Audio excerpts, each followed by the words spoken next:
成年人最大的枷锁是恐惧，以及这么多年来，无论是从教育上、金钱上，还是从自己的认知上面的一些束缚。还有人有一些面子问题而不敢去尝试，害怕失败，错过了体验更美好的生活。37岁的时候，很多人觉得人生已经定型，但我选择在最滑、最冷、最容易摔倒的地方，重新找回对身体以至于生命的掌控权。我记得第一次打冰球的时候，是借了我先生的全套装备。这套装备在我身上又大又重，但我兴奋的像个小孩，勇敢的像个战士。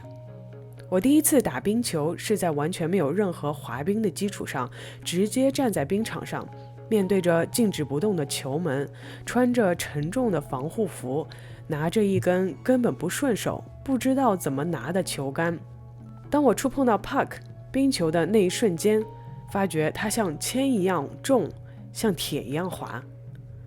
当队友试探性的慢慢将这个冰球推向我的时候，我非常用力的在冰上用冰球杆滑了一下，没有滑到那个球，而我自己因为目光全部集中在这个球上，失去平衡而摔倒了。这一摔直直的摔在我的尾骨上，当时就开始疼，但我还是站起来打完了那场球。我感觉很开心，这次尝试让我觉得既新鲜又刺激。我只记得我是全神贯注地踏好每一步，那个世界对我来说是一个全新的世界，我从来没有体验过这么凉爽的环境。当你站在冰场上，整个空气都是冰凉的，而你开始滑的时候，就有凉爽的微风在你脸颊边吹过。这一切都是全新的，像生活在一个完全不一样的世界。那场球之后，我的尾骨疼了3个月，但我并没有打退堂鼓，因为我对那个世界的新奇感远远超出了尾骨的疼痛。很多人在看到我第1年在冰场上练习的时候，听说我刚开始学滑冰就直接去打冰球，都说我非常勇敢。当我看到他们的反应时，我才意识到我是做了一个常人几乎不敢做的一件事情。我之所以能够在3年之后持续地把冰球作为一个兴趣爱好，也正是因为当初我没有带任何偏见，没有带任何阻力的去尝试这项运动。很多人在开始一件事的时候，会先预设很多阻力给自己。有一个在冰场上碰到的朋友，他会说男生打冰球多么顺畅，女生就是用不上力。他也会说小孩子从小开始打就学得多么容易。但我看到我的孩子从一开始不会滑冰到慢慢打，也用了2年的时间。我甚至觉得我的进步是比他快得多的。我并没有通过他的猜想去肯定他的猜想，恰恰相反，我否定了他的猜想。我的学习速度基本上是小朋友的3倍。小朋友在体力上面也肯定没有我们成年人，哪怕你是女生，你的重量、你的力量肯定也比小朋友要高出很多。所以我没有见到任何小朋友比我厉害的地方。我的个人经历恰恰推翻了这位大人的局限性的看法。我听别人说了30年生孩子多么痛，多么恐怖，正是因为这30年的恐惧，让我对生孩子很犹豫。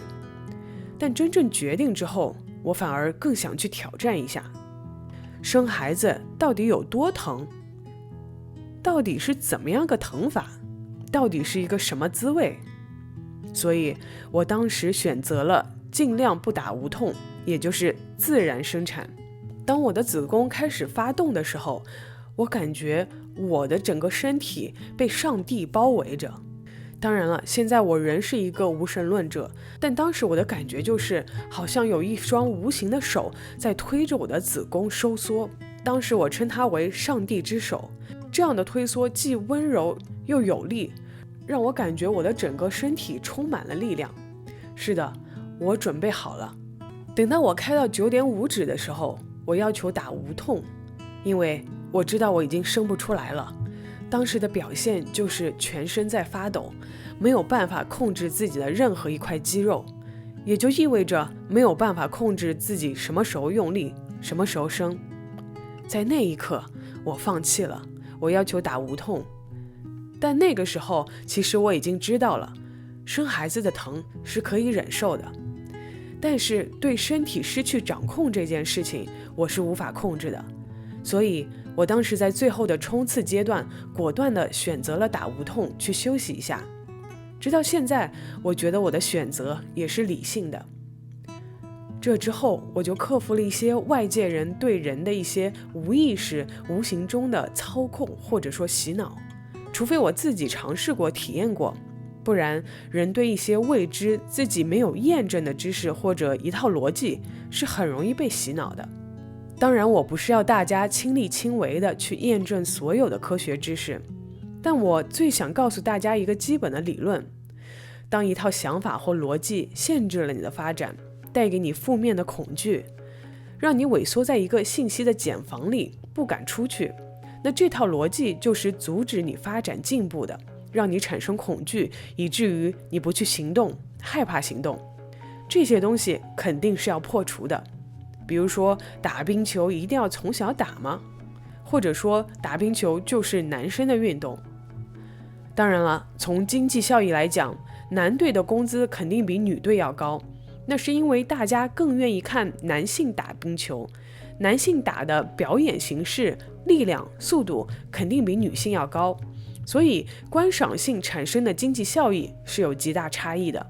但你要知道，男性打冰球的选拔率也比女生低得多，因为经济效益会让更多的家庭送男孩去打冰球，争这个位置，而女性打冰球更属于热爱型，她被选拔的概率要大得多。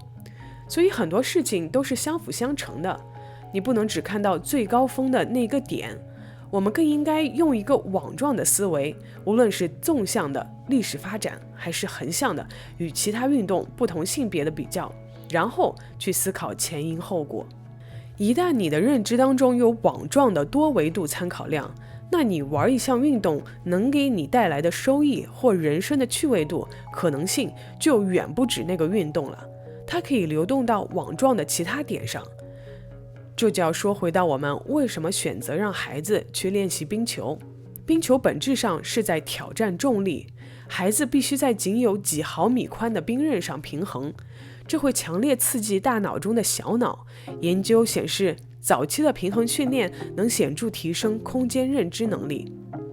冰球要求眼、手、脚的高度协同，小朋友要一边滑行，一边运动，一边观察队友，还要选择合适的时机出杆。这种多任务处理会迫使大脑建立更强的神经回路，提升执行能力。这对孩子未来的逻辑思考和专注力非常有益。你在打冰球的时候没法去想任何其他东西，这种专注力在现代生活中非常缺失。运动后的愉悦感不仅来自多巴胺和排毒，更是在当下以一种200%的专注力的结果。青少年时期的负重与冲击运动，如冰球的急停，能显著增加骨骼密度，这是一辈子的健康基石。滑冰能锻炼到平时很少用到的深层核心肌群和腿部力量，这样孩子拥有比同龄人更强的体态稳定性。对于成年人来说，这也能练出完美的臀部和腿部线条。冰球是世界上速度最快的球类运动之一，是对大脑高频率的压力测试。孩子需要学会预判球将要去哪里，这在心理学上是预测性编码的训练。冰球上不停地摔倒、起来，以及抢球时的身体碰撞，能增强大脑前叶额皮层对压力和情绪的调节能力，也就是我们常说的韧性。无论是孩子还是成年人，都有神经可塑性。运动能提升学习效率、空间感和反应速度。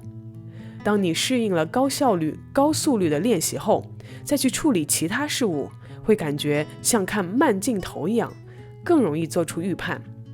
经常运动的人，气场能量非常有力且纯粹，眼神也比较清澈。